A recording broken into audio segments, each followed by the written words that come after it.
Okay, good morning everyone. It's 10 o'clock, so we're going to get started.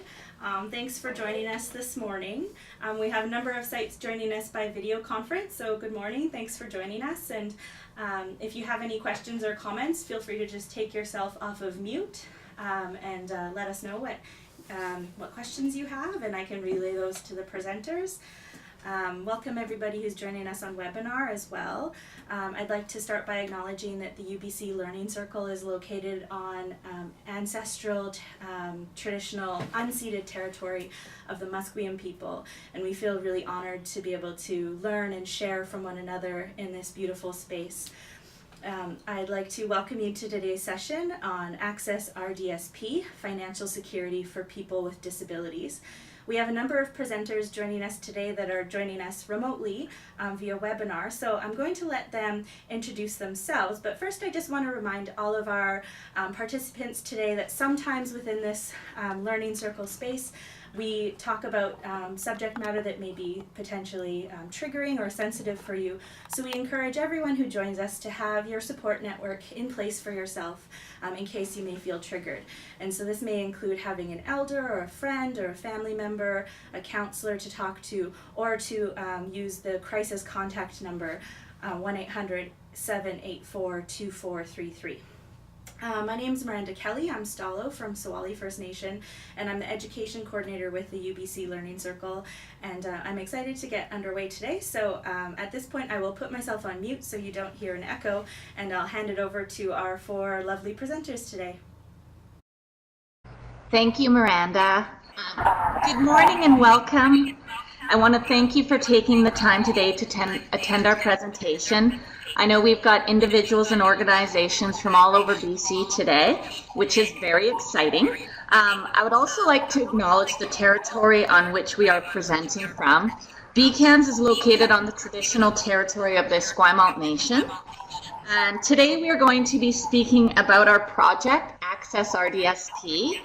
Our focus is helping people with disabilities, helping their families with disabilities, and the tagline we have, Change Your Tomorrow Today, is a call of action, and it's meant to help prioritize the future for individuals living with disabilities. All too often, the day-to-day struggles take precedence, and the tomorrow doesn't get the attention it deserves. Awareness has been a huge problem for the RDSP. We've had less than expected uptake, so we've created this program to help change that. So on September 1st of last year, the Access RDSP program was created.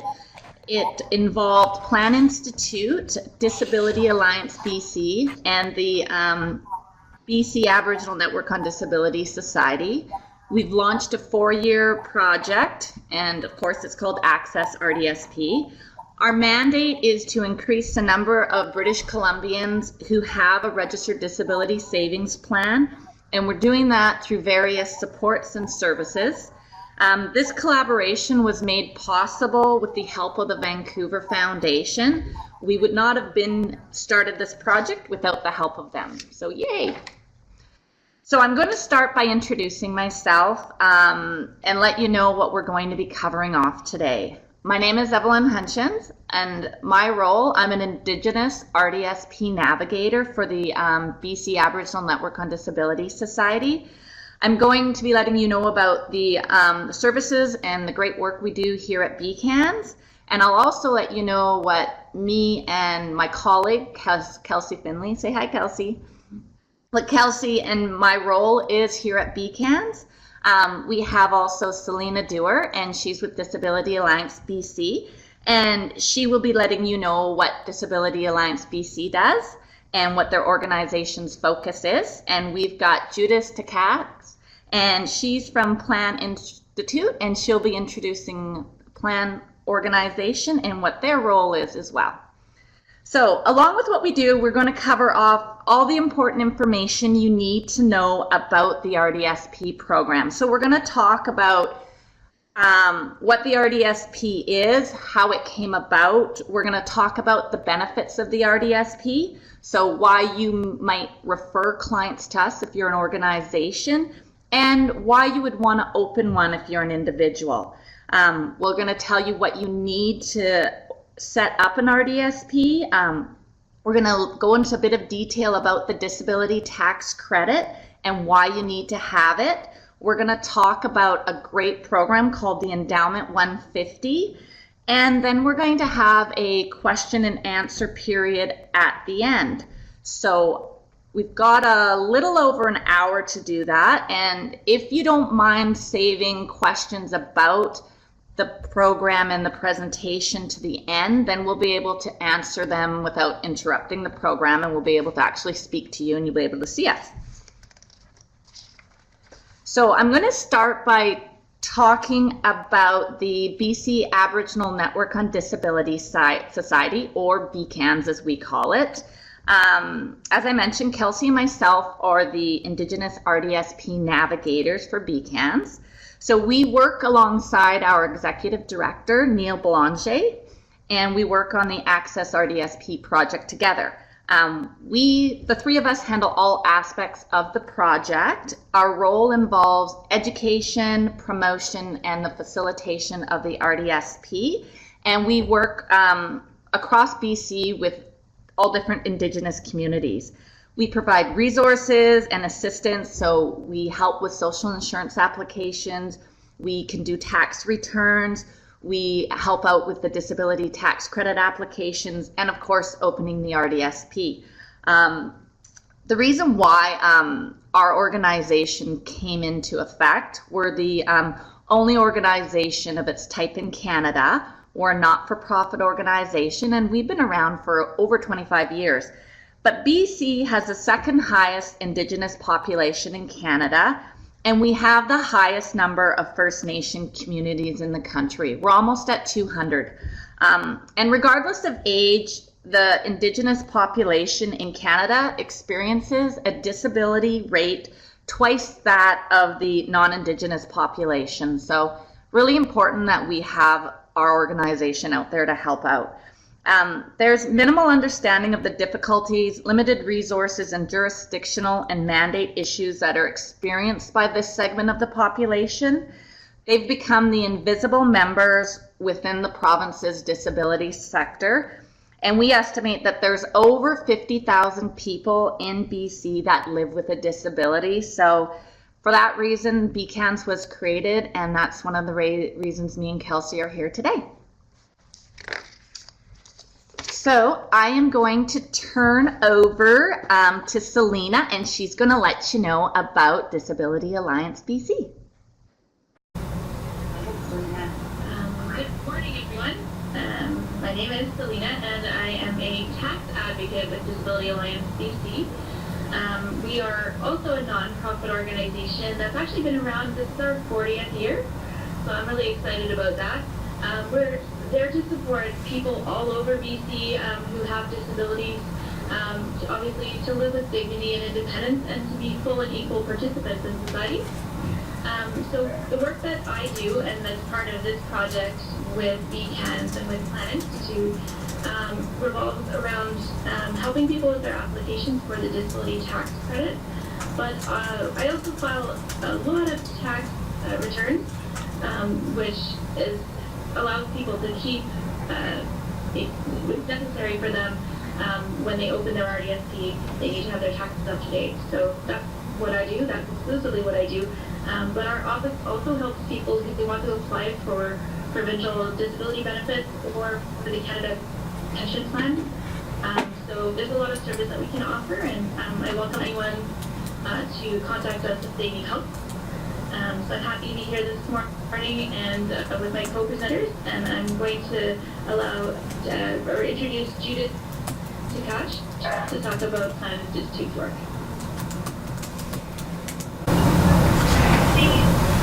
I'm really excited to be here as well. My name is Judith, and I'm a project coordinator for Plan Institute. Plan Institute is one of the three organizations in Access RDSP, and we're a non-profit that works with people affected by disabilities. We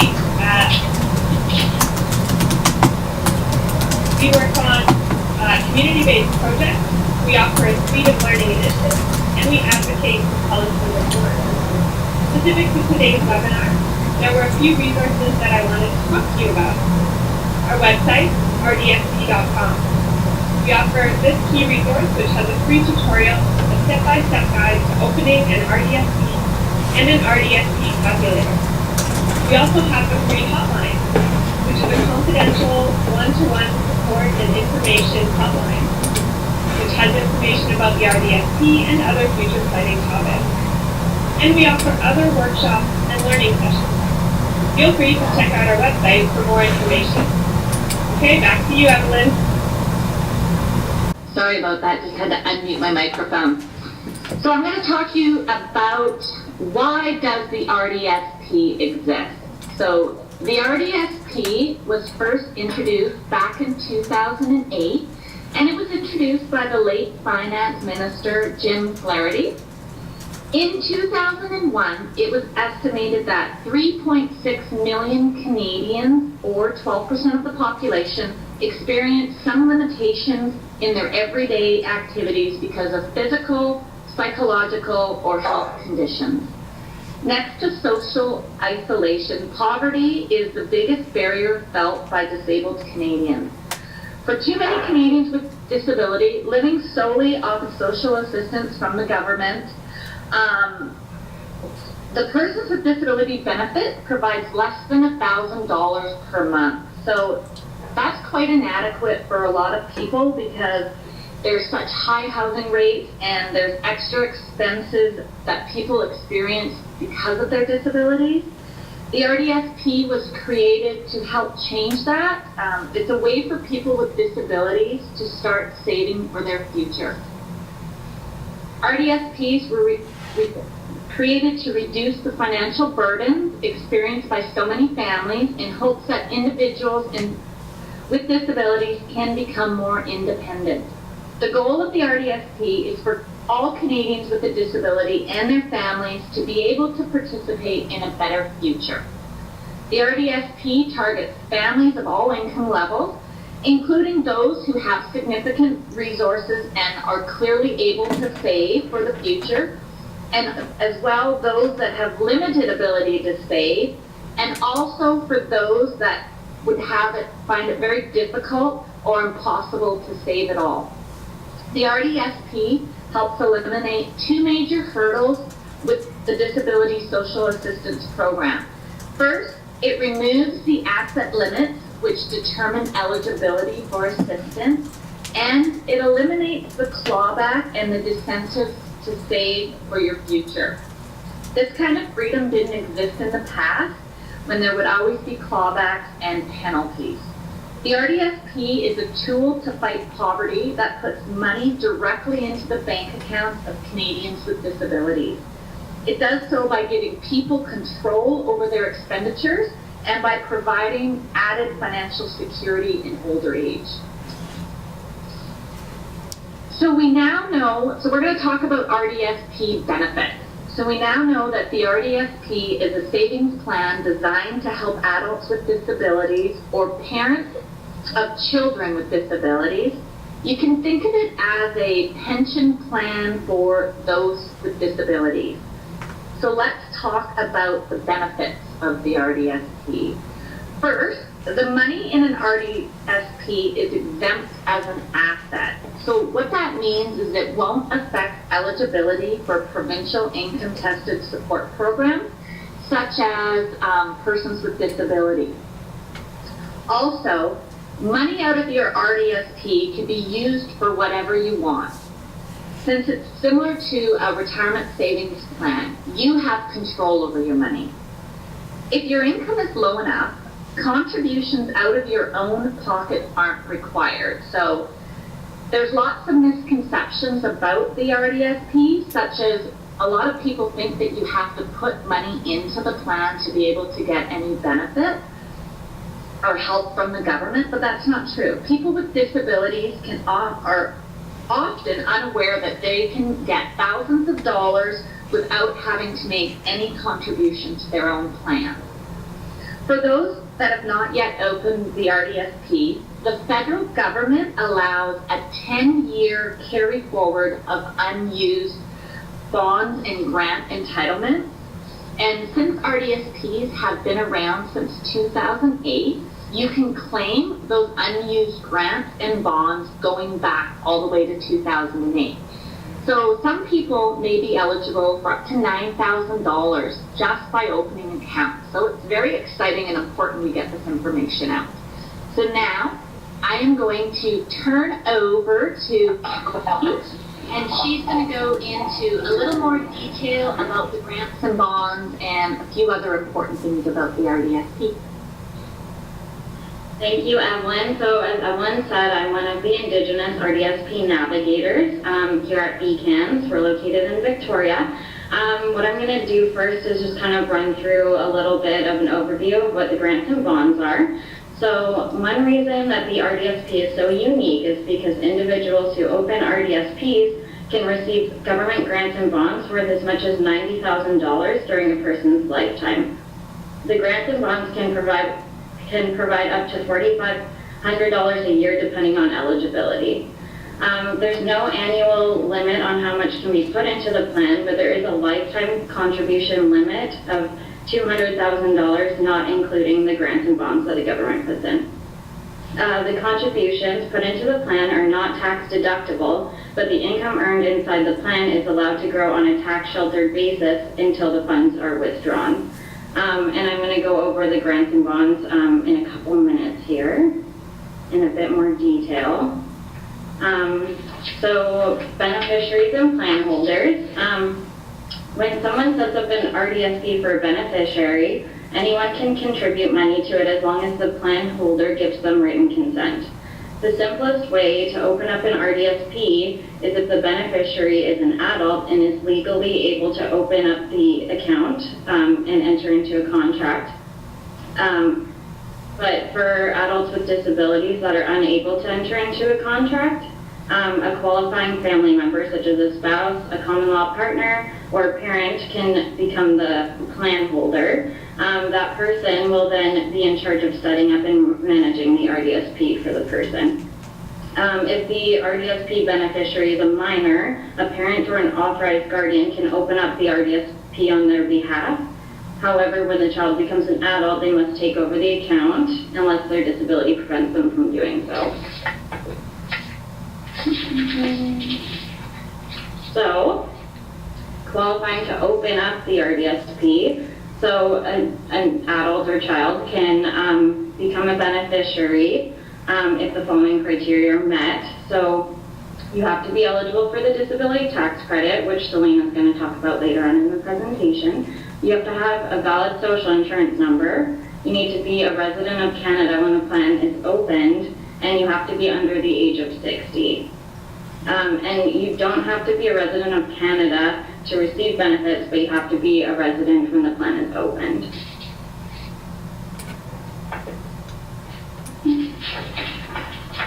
So I'm going to talk about the savings bond first in more detail now.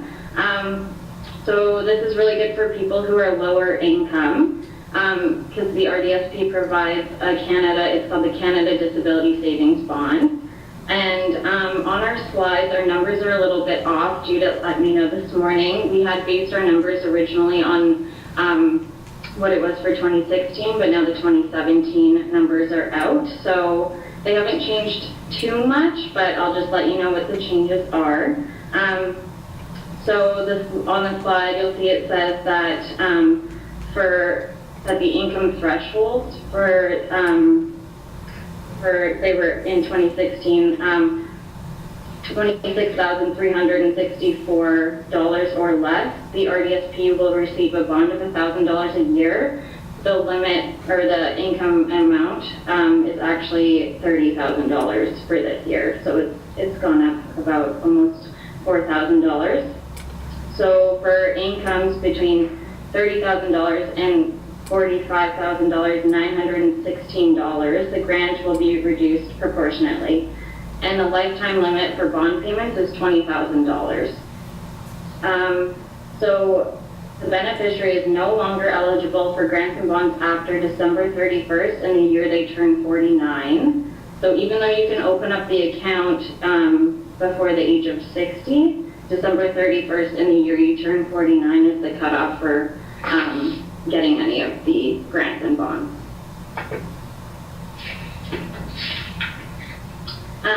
So the grants are called Canada Disability Savings Grants, and an RDSP can receive a maximum of $3,500 in matching grants in any 1 year and a total maximum of $70,000 over the lifetime of the beneficiary. So just like the bond, the grant is on a sliding scale, and the income thresholds for the grants for this year have changed a bit, just like the bonds did. So on the slides, it says that families or individuals with a net income of over $90,563, the grant is matched on the first $1,000 contributed per year, and now it's actually $91,831. So that hasn't changed as much, but it is a little bit significant. And the grant is increased for families with incomes below the $91,000. So on the first $500 contributed, the grant will be $1,500. And then on the next $1,000, the grant will be $2,000, which means the maximum grant in any 1 year can reach $3,500 on a contribution of only $1,500.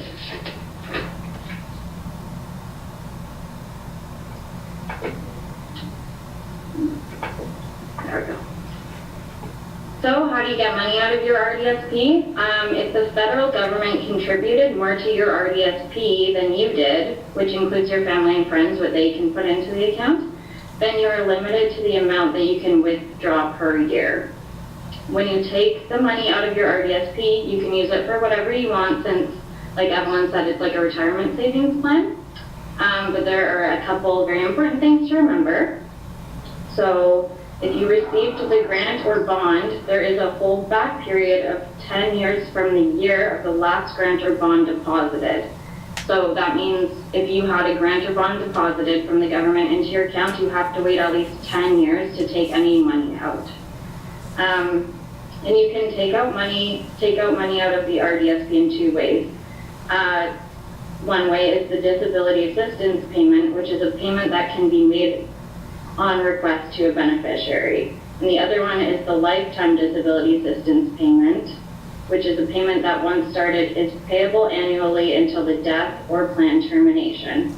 And the maximum withdrawal for a beneficiary at any age is the amount of the disability assistance payment and the lifetime disability assistance payment. And there's a calculation for this, and it's just to ensure that your money will carry you throughout multiple years. And the minimum withdrawal for a beneficiary starts at the beginning of the year they turn 60, and the amount of the disability assistance payment and the lifetime disability assistance payment must be equal to the amount determined by the RDSP formula. So I know that's a lot of info. So now I'm going to give the floor to Selena, who's from Disability Alliance, and she's going to talk about the disability tax credit in a little bit more detail.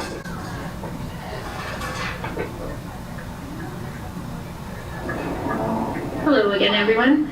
So the disability tax credit, as you may gather, is a bit of a gateway.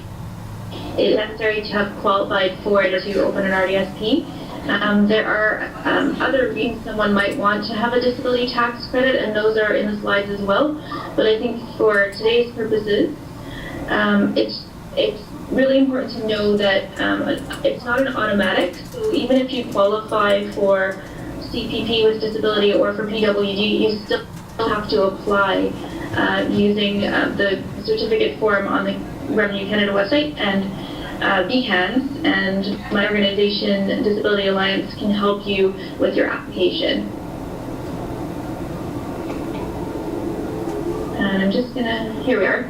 So in order to be eligible for the disability tax credit, you have to have a doctor or other qualified practitioner, there's a limited list, to certify that you have a severe and prolonged impairment in your mental or physical functions that's expected to last at least 12 months. So to qualify as a severe impairment, you have to be markedly restricted in one area of basic daily living, or you have to be significantly restricted at least 90% of the time in 2 or more areas of basic daily living.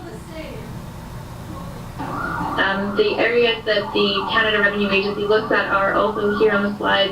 They relate to things like vision, speaking, feeding, hearing, walking, toileting issues, dressing, and your mental functions necessary for everyday life. Or if you have a chronic health condition where you require life-sustaining therapy for at least 3 times a week for an average of 14 hours, then you may qualify as well. I think the only other thing I'd like to stress at this point is just that sometimes looking at the criteria, people and even their doctors will think that they have to be kind of confined to a bed or not able to walk in order to qualify, but that's not the case. It really is an individual case-by-case basis, and it's why you should talk to someone at BCANS or with Disability Alliance if you'd like some help with your application. So to apply for the disability tax credit, there is a specific certificate, the T2201, that's available on Revenue Canada's website, or you can request a print copy. You take the form to your doctor or the other qualified professional. The doctor could charge a fee. Some don't charge anything, but I've heard of them charging $180 or more, so make sure that you know how much your doctor's going to charge. Once the form is complete, it's mailed to the Winnipeg Tax Centre, and then the Canada Revenue Agency will take some time to decide if they need more information or if they accept or reject your application. Oops, I'll go back for 1 second. So in terms of the application process, where I think that BCANS and Disability Alliance can help out is we can go over the criteria with you a bit and give you some tips for talking to your doctor to make sure that if your doctor's not familiar with the form, they don't think that, oh no, you wouldn't qualify when maybe you might. So we're there to help with that. I'm also just mentioning a little bit about filing your taxes because to keep your disability tax credit up to date, and particularly if you're eligible for grants and bonds with your RDSP, it's really important to keep your taxes filed every year, because as you can see, the grants and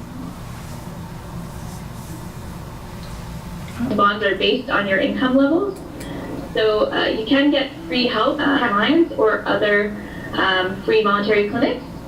In our case, Disability Alliance will help people who receive PWD or PPMB assistance, even if they have other income, and we can go back 10 years in your worth of tax returns. There are, as I say, other free clinics. There's a list on the Canada Revenue website. And you can try to prepare your taxes yourself with simpletax.ca, and our office has a guide that can help you. Or you can hire someone, but there's other options, so you may want to choose those.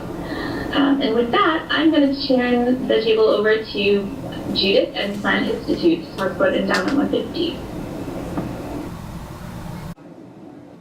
Thanks, Selena.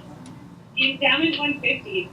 This is a free $150 one-time grant to help you jumpstart your RDSP.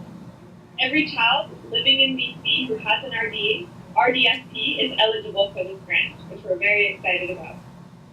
Adults are also eligible.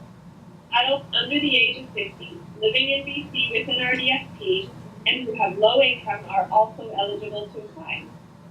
The E150 is a fantastic opportunity. Your RDSP can grow even without personal contributions, just like Evelyn mentioned. For instance, just the $150 from an Endowment 150 grant, plus the matching government grant and bonds, can potentially grow your RDSP to over $36,000 in 20 years. We invite you to visit our website for more information and to download the Endowment 150 application form. We welcome any questions you might have, and all three of our organizations will now be taking questions for the next 15 minutes. Yes, if you'd like, you can just type your questions. I'll read them off and then we'll answer them for you and you can listen to us answer them.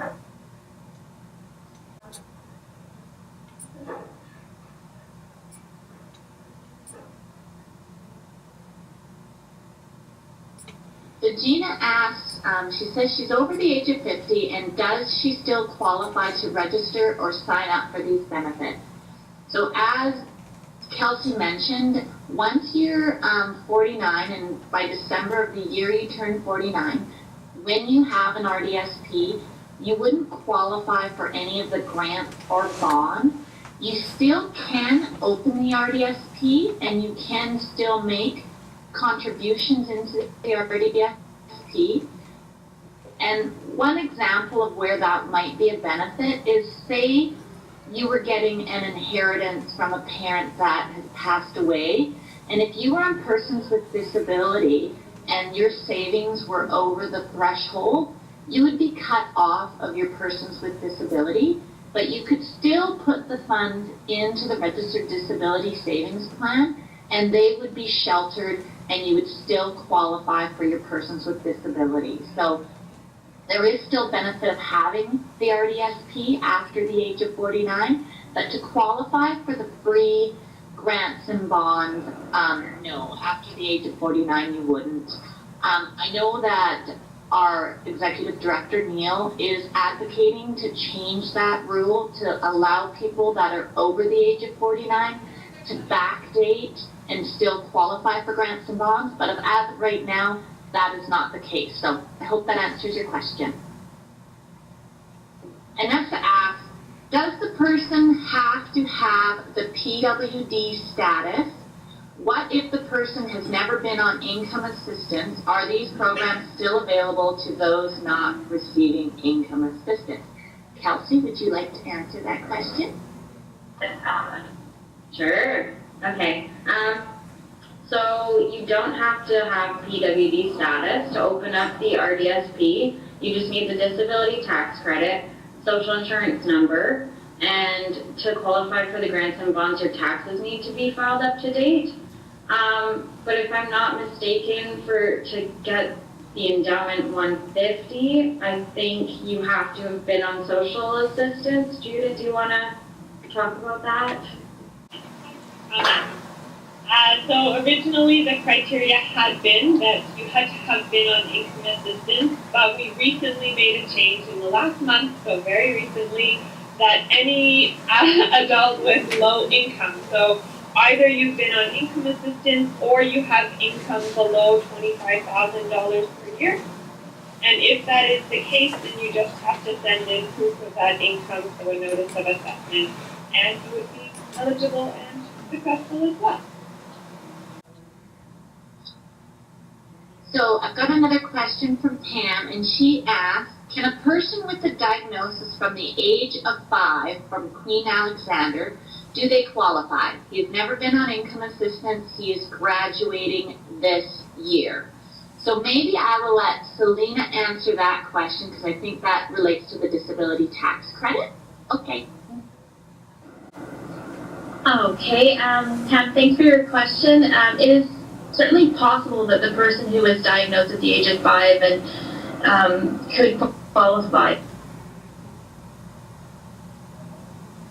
A person can be able to work and still qualify, so it really is situation, not on sort of their age or whether they're graduating, which is great.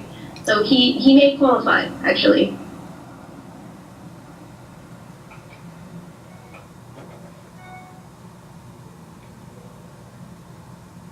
I think Selena might be having a little bit of trouble with her microphone.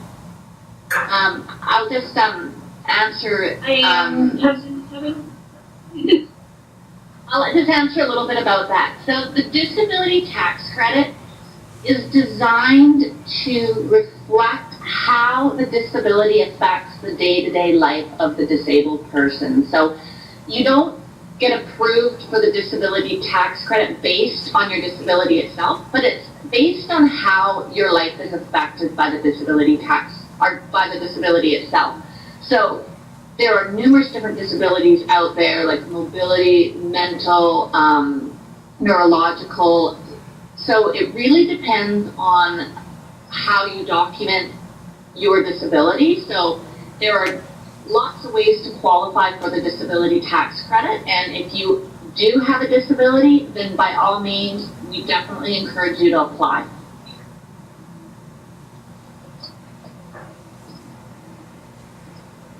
Pam, did that make a little bit of sense for you?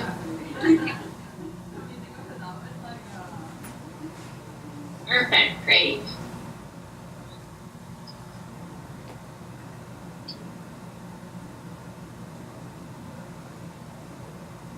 It's a little while for us to get people to type up questions, but thank you.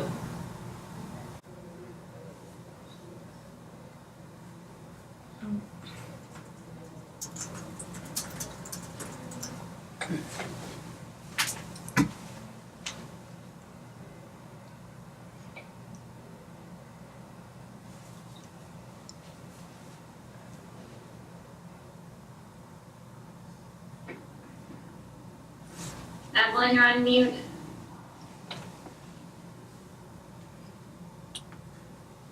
Thanks, sorry guys. So I had a question about how to apply for the potential $9,000. So Pam has a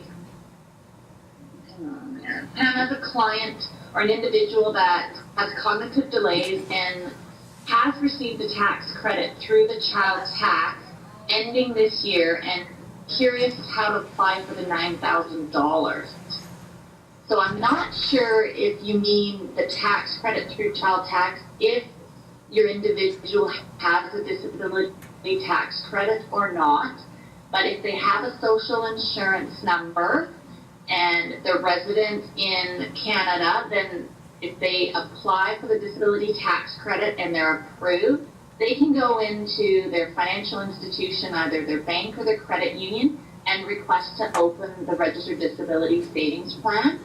When they do that, the government will then be able to look back at their taxes and then determine their eligibility for the backdated grants and bonds. And then we've got Gina, who said that she wished that this was out there when her son was still with us. She said that he'd passed away at the young age of 21, so I'm very sorry to hear about that. And unfortunately, that's one of the things our organization is here for, because a lot of people don't know that the Registered Disability Savings Plan has been around since 2008. Yeah, so that would have been great if he would have been able to take advantage of that. Selena, we're good?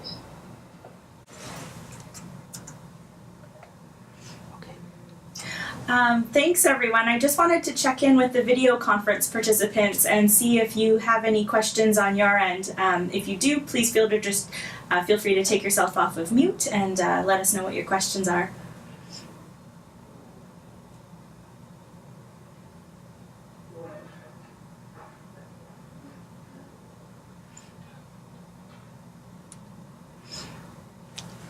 No? Okay. They're too shy. Contact information. Contact information?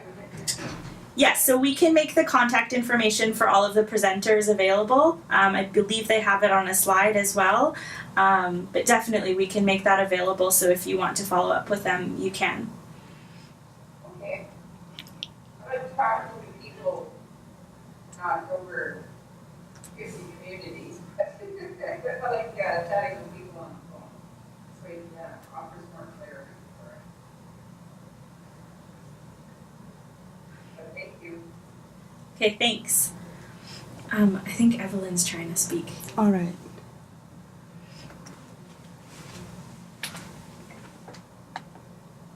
this information along. So we will send out our contact information, and please don't hesitate to give out our information. And again, thank you for attending today. Okay, well, thanks everyone. Thank you so much to all of our presenters for presenting this information. And as it was said, we can send out this information to make sure it's available to everyone.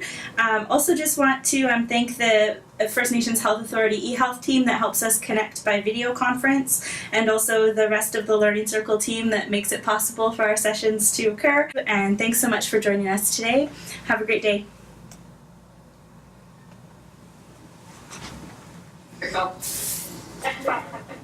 Thank you, everyone.